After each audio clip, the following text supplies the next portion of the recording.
ఇట్లా కేసీఆర్ ని అరెస్ట్ చేసే ఛాన్సెస్ ఉన్నాయి అని అంటున్నారు, మీరేమంటారు? కేసీఆర్ ఆగురమ్మా, కేసీఆర్ అరెస్ట్ చేస్తారా? మేము 2001 నుండి అరెస్టులు మేము దీనికి ఎవడు భయపడతాడమ్మా? అరెస్ట్ మమ్మల్ని ఏం చేస్తుంది?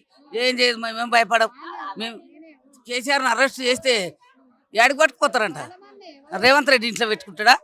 అరెస్ట్ చేసి పెట్టుకుంటాడంటనా? పెట్టుకోమను, మాకు 2 ఏళ్ళు ఏం పని లేదు, పెట్టుకోమను.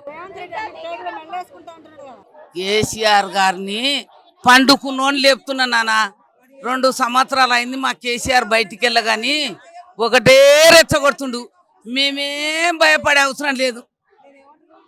మనము చేసే పని సక్సెస్ చేసి ఇలాంటి నోటీసులు ఇవ్వాలి. నీకు హైడ్రామా మీద పడితే వాళ్ళు తిరగబడ్డారు, ఊర్లోకి పోతే జనాలు తిరగబడ్డారు. కళ్యాణ లక్ష్మి ఇస్తలేవు, దళిత బంధు ఇస్తలేవు, రైతు బంధు ఇస్తలేవు, వికలాంగుల పింఛన్ ఇస్తలేవు, ముసలోళ్ళకి ఇస్తలేవు. ఏ పని సక్సెస్ లేదు.